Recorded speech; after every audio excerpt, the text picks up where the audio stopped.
दोस्तों, इस साल मेरा अनुमान है कि मानसून की पूर्वी शाखा यानी पूर्वी भारत, गंगा के मैदानी भागों व पूर्वोत्तर भारत में अधिक एक्टिव रह सकती है,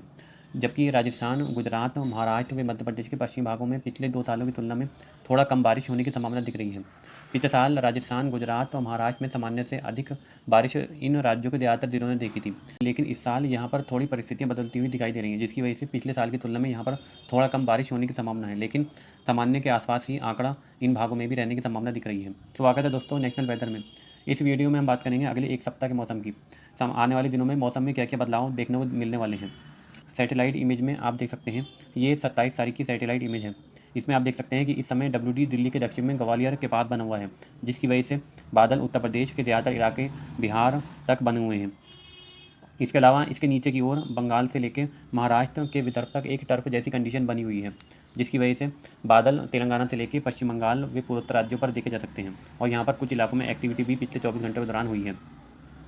इसके अलावा कर्नाटक, केरल, तमिलनाडु पर भी कुछ बादल बने हुए हैं,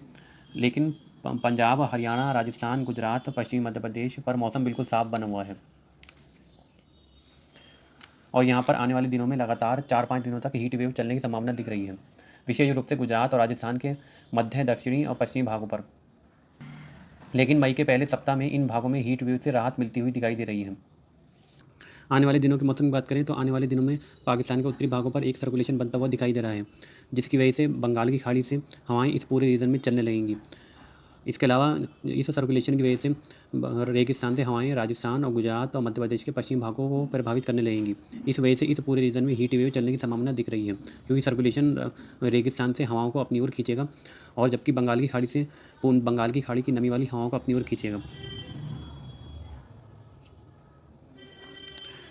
इस सर्कुलेशन की वजह से हिमाचल प्रदेश के दक्षिणी पूर्वी भागों से लेकर उत्तराखंड, उत्तर प्रदेश के तराई वाले भागों से लेकर बिहार, झारखंड, पश्चिम बंगाल, उड़ीसा, छत्तीसगढ़ तक भारी वेदर एक्टिविटी इस सप्ताह देखने को मिल सकती है, यानी आंधी तूफान के साथ कई जगहों पर भारी बारिश की गतिविधियाँ इस पूरे रीजन में देखने को मिल सकती हैं। इसके अलावा इस सर्कुलेशन का प्रभाव पंजाब के कुछ इलाकों से लेकर उत्तरी राजस्थान व पूर्वी भाग, जयपुर, कोटा, बूंदी के आसपास और ग्वालियर उसके आसपास और मध्य प्रदेश के कुछ इलाकों पर भी दिखाई देगा। उत्तर प्रदेश के जो निचले इलाके हैं, आगरा, अलीगढ़, झांसी, चित्रकूट, यहाँ पर भी इस सर्कुलेशन की वजह से बादलों के छोटे छोटे पैच बनेंगे, यानी कि इस पूरे रीजन में बादलों के छोटे छोटे पैच बनेंगे, जिसकी वजह से आंधी तूफानी घटनाएं इन भागों में भी दिखाई देंगी। लेकिन intense weather activity Himachal Pradesh से लेकर उत्तर प्रदेश के तराई वाले भाग और बिहार, झारखंड, पश्चिम बंगाल पर दिखाई दे सकती है। यहाँ पर बादलों के बड़े पैच इस सप्ताह बन सकते हैं। अब अगर हम 28 तारीख के मौसम की बात करें तो 28 अप्रैल को आप देख सकते हैं इस WD का प्रभाव अभी भी उत्तर प्रदेश के मध्य भाग और मध्य प्रदेश के उत्तरी भागों पर बना रहेगा, जिसकी वजह से बंगाल की खाड़ी से पूर्वी हवाएं इन भागों में पहुंचती रहेंगी और नमी को बढ़ाती रहेंगी। इस नमी के बढ़ने के कारण उत्तर प्रदेश के पूर्वी भागों से लेकर बिहार, झारखंड, पश्चिम बंगाल, उड़ीसा, मध्य प्रदेश के पूर्वी भाग, छत्तीसगढ़, तेलंगाना पर यहाँ पर बादलों के पैच 28 तारीख की शाम को भी बन सकते हैं, जिसकी वजह से तेज आंधी के साथ बारिश की गतिविधियाँ इन इलाकों में जारी रहने की संभावना दिख रही है। अलावा एक टर्फ रेखा मध्य प्रदेश के पूर्वी भागों से लेकर कर्नाटक तक बनी हुई है, जिसकी वजह से बारिश की गतिविधियां कर्नाटक उत्तरी भागों से लेकर महाराष्ट्र के कुछ दक्षिणी भाग, विदर्भ पर भी दिखाई दे सकती हैं। केरल और तमिलनाडु के भी कुछ इलाकों में बादलों के पैच बनने की संभावना है, जिसकी वजह से यहाँ पर 28 तारीख की शाम को भी हल्की बारिश की गतिविधियाँ कहीं कहीं पर दिखाई दे सकती हैं। अगर हम मध्य भारत की बात करें तो लगातार रेगिस्तान से हवाएं इन भागों में पहुंच रही हैं, इस वजह से राजस्थान के ज़्यादातर इलाके, गुजरात और महाराष्ट्र तक इन हवाओं का प्रभाव दिखाई दे रहा है। इन हवाओं के प्रभाव की वजह से यहाँ पर हीट वेव कंडीशन लगातार बनी रहने की संभावना दिख रही है। यही स्थिति राजस्थान के उत्तरी भाग से लेकर हरियाणा और पंजाब के दक्षिणी भागों पर भी दिखाई दे रही है। यहाँ पर भी टेम्परेचर 40 से ऊपर बने रहने की संभावना है। पहाड़ों की बात करें तो जम्मू कश्मीर से लेकर हिमाचल, उत्तराखंड पर मुख्य रूप से मौसम साफ और शुष्क रहेगा, लेकिन पूर्वी हवाओं का प्रभाव उत्तराखंड के कुछ ऊंचाई वाले भागों से लेकर निचले भागों पर दिखाई दे सकता है, जिसकी वजह से शाम के समय यहाँ पर बादलों के छोटे छोटे पैच बन सकते हैं और गरज चमक के साथ कहीं कहीं पर बारिश की गतिविधियाँ देखने को मिल सकती हैं। उत्तर प्रदेश के ज़्यादातर इलाके, विशेष रूप से पश्चिमी और दक्षिणी इलाके में साफ रहने की संभावना है, जहाँ पर टेम्परेचर 40 से ऊपर बने रहने की संभावना दिख रही है। 29 अप्रैल के मौसम की बात करें तो आप देख सकते हैं यह WD 29 तारीख को टर्फ के रूप में बदल जाएगा, जिसकी वजह से लगातार बंगाल की खाड़ी की हवाएं उत्तर प्रदेश के रास्ते उत्तराखंड तक पहुंचती रहेंगी, और इन नमी वाली हवाओं की वजह से उत्तर प्रदेश के तराई वाले भागों से लेकर बिहार, झारखंड, पश्चिम बंगाल, उड़ीसा, छत्तीसगढ़, तेलंगाना और मध्य प्रदेश के कुछ पूर्वी भागों पर बादलों के पैच बनने की संभावना दिख रही है, यानी 29 तारीख को भी यहाँ पर बादलों के पैच बन सकते हैं और कई जगहों पर तेज़ आंधी के साथ बारिश की गतिविधियाँ इन इलाकों में देखने को मिल सकती हैं। इसके अलावा एक नया सर्कुलेशन पाकिस्तान के मध्य भागों पर बनता हुआ दिखाई दे रहा है, जिसकी वजह से पहले यह WD थार रेगिस्तान से गर्म हवाओं को अपनी ओर खींच रहा था, और अब जब ये सर्कुलेशन बन जाएगा तो ये सर्कुलेशन भी थार रेगिस्तान से गर्म हवाओं को अपनी तरफ खींचेगा, जिसकी वजह से राजस्थान से लेकर गुजरात और महाराष्ट्र के ज़्यादातर इलाकों पर इन गर्म झुलसाने वाली हवाओं का प्रभाव लगातार बना रहेगा। इस वजह से इस पूरे रीजन में हीट वेव का कंडीशन लगातार बनी हुई है। इसके अलावा राजस्थान के उत्तरी भाग से लेकर पंजाब के दक्षिणी भाग, हरियाणा के दक्षिणी भागों से लेकर उत्तर प्रदेश के दक्षिणी पश्चिम भाग, मध्य प्रदेश के ग्वालियर और पश्चिमी भागों पर लगातार यहाँ पर भी हीट वेव कंडीशन बने रहने की संभावना दिख रही है, और यहाँ पर टेम्परेचर 42 से 43 डिग्री तक बने रहने की संभावना है। और पहाड़ों की बात करें तो जम्मू कश्मीर, हिमाचल, उत्तराखंड पर मुख्य रूप से मौसम साफ और शुष्क रहेगा, लेकिन शाम के समय क्योंकि बंगाल की खाड़ी की हवाओं का प्रभाव तराई के रास्ते इन भागों में पहुँच रहा है, इस वजह से इन निचले इलाकों में कुछ बादलों के पैच बन सकते हैं, जो कहीं कहीं पर हल्की बारिश की गतिविधियाँ पहाड़ी इलाकों पर भी दे सकते हैं। इसके अलावा दक्षिण में महाराष्ट्र के बिल्कुल दक्षिणी कर्नाटक से लगे हुए इलाके, गोवा, कर्नाटक के कुछ उत्तरी और तटीय इलाकों पर भी बारिश की गतिविधियाँ 29 तारीख को भी दिखाई दे सकती हैं। यहाँ पर भी बादलों के पैच बनने की संभावना दिख रही है, जिसकी वजह से कहीं कहीं पर यहाँ पर बारिश की गतिविधियाँ हो सकती हैं।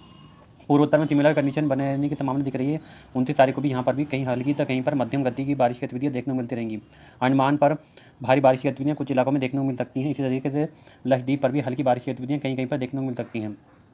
30 अप्रैल को ये आप देख सकते हैं कि पाकिस्तान के उत्तरी भागों पर यह सर्कुलेशन पूरी तरीके से बन जाएगा, जिसकी वजह से इस सर्कुलेशन के प्रभाव से 30 तारीख की शाम को राजस्थान के पश्चिमी उत्तरी भागों पर कुछ आंधी की गतिविधियां देखने को मिल सकती हैं, और यहाँ पर शाम के समय बादलों के पैच बन सकते हैं। यही कंडीशन पंजाब के पश्चिमी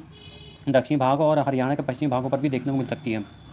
इसके अलावा तराई वाले इलाकों से भी ये सर्कुलेशन नमी वाली हवाओं को अपनी ओर तेज़ी से खींचने लगेगा, जिसकी वजह से इस सर्कुलेशन की वजह से जम्मू कश्मीर के निचले इलाकों से लेकर हिमाचल प्रदेश और उत्तराखंड के कुछ भागों पर बारिश की गतिविधियाँ 30 तारीख से दिखाई दे सकती हैं। अगर हम पूर्वी भारत की बात करें तो लगातार बंगाल की खाड़ी की हवाओं के प्रभाव की वजह से उत्तर प्रदेश के तराई वाले भागों से लेकर पूर्वी उत्तर प्रदेश, बिहार, झारखंड, पश्चिम बंगाल, मध्य प्रदेश के कुछ पूर्वी भाग, इन भागों पर लगातार बारिश का दौर तेज आंधी के साथ जारी रहने की संभावना दिख रही है। किसी दिन कुछ इलाकों में बादलों के बैच लगातार यहाँ पर बनते रहेंगे।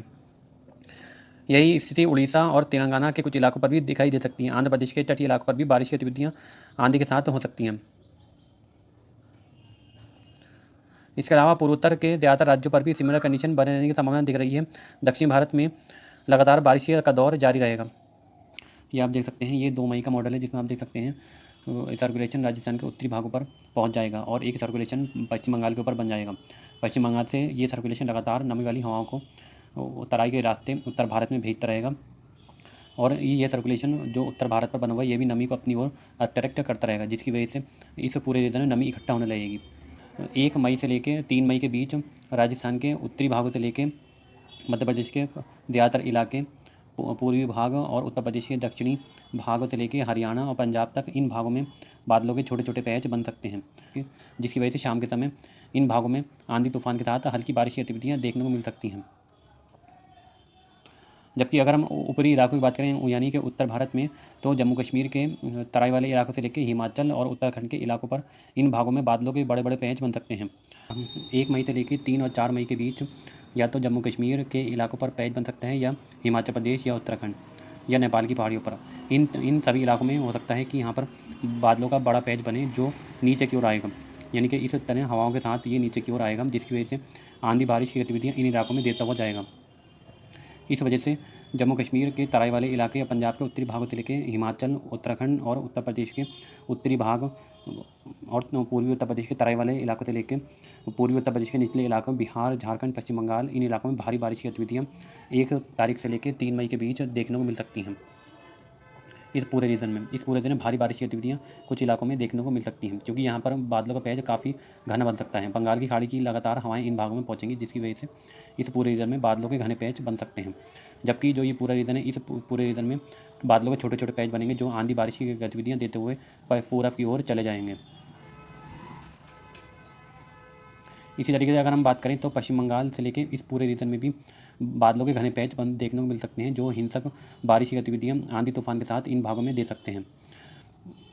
दक्षिण में भी इन भागों में भी बारिश की गतिविधियाँ लगातार रुक रुक कर होती रहेंगी। यहाँ पर भी कर्नाटक के उत्तरी भागों से लेकर महाराष्ट्र के बिल्कुल दक्षिण भाग, गोवा, केरल और तमिलनाडु पर भी हल्की से मध्यम बारिश की गतिविधियाँ शाम के समय दिखाई देती रहेंगी।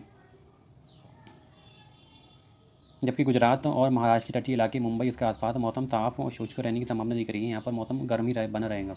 लेकिन गुजरात के कुछ इलाकों में भी इन नमी वाली हवाओं की वजह से कुछ बादलों के पैच बन सकते हैं, जिसकी वजह से 1-2 स्थानों पर गरज चमक के साथ बारिश की गतिविधियाँ देखने को मिल सकती हैं। यही स्थिति राजस्थान के दक्षिणी मध्य भागों पर भी रहेगी। यहाँ पर भी एक दो पैच, छोटे छोटे पैच बादलों के बन सकते हैं जो एक दो स्थानों पर गरज चमक के साथ आंधी या बारिश की गतिविधियाँ दे सकते हैं। ये आप देख सकते हैं, ये 3 मई का मॉडल है, जिसमें आप देख सकते हैं लगातार बंगाल की खाड़ी की हवाओं की वजह से उत्तर भारत और मध्य भारत में नमी का दायरा बढ़ रहा है, जिसकी वजह से इंटेंस वेदर एक्टिविटी शाम के समय इन भागों में दिखाई दे सकती है। अब अगर हम टेम्परेचर की बात करें तो आप देख सकते हैं कि 28 अप्रैल को हीट वेव कंडीशन इस पूरे रीजन में बनी रहेगी, क्योंकि यहाँ पर थार रेगिस्तान से गर्म हवाएं, झुलसाने वाली हवाएं इन भागों में पहुँचती रहेंगी, जिसका प्रभाव महाराष्ट्र के भागों तक दिखाई देगा। मध्य प्रदेश के इलाकों पर भी इन हवाओं का प्रभाव दिखाई देता रहेगा। लेकिन यहाँ पर बंगाल की खाड़ी की हवाओं का प्रभाव साफ देखा जा सकता है, जिसकी वजह से टेम्परेचर अपेक्षाकृत यहाँ पर कम रहने की संभावना दिख रही है। बारिश की गतिविधि के कारण कर्नाटक के कुछ भागों में भी टेम्परेचर 28 के आसपास बने रहेंगे।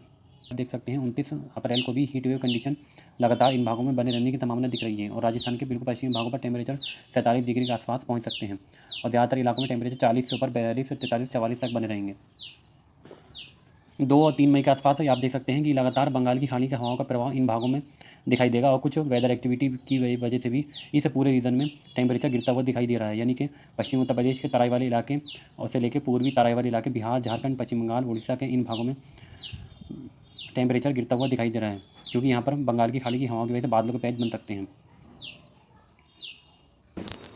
कुल मिलाकर अगर हम कहें तो इस सप्ताह इस पूरे रीजन में जम्मू कश्मीर, हिमाचल से लेके